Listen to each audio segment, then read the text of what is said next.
Dina Cheney. I'm the author of several cookbooks, including Year-Round Slow Cooker, 100 Favorite Recipes for Every Season. Now I'm going to show you what you can do with ground beef in the crock pot. You can use ground beef for a lot of things. You can make Italian meat sauce called bolognese. You can make sloppy joes. There's a Cuban dish called picadillo where you have bell peppers or vegetables stuffed with spiced meat. So the options are really endless. The only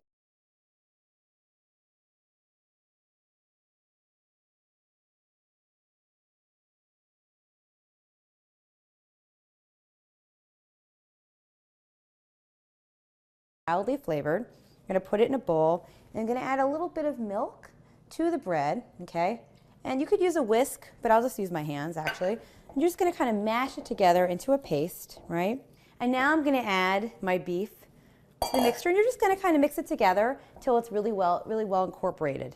And what it's going to do is it's going to make it's going to give the beef a good texture after several hours in the slow cooker, and this will kind of give it a good texture after prolonged cooking.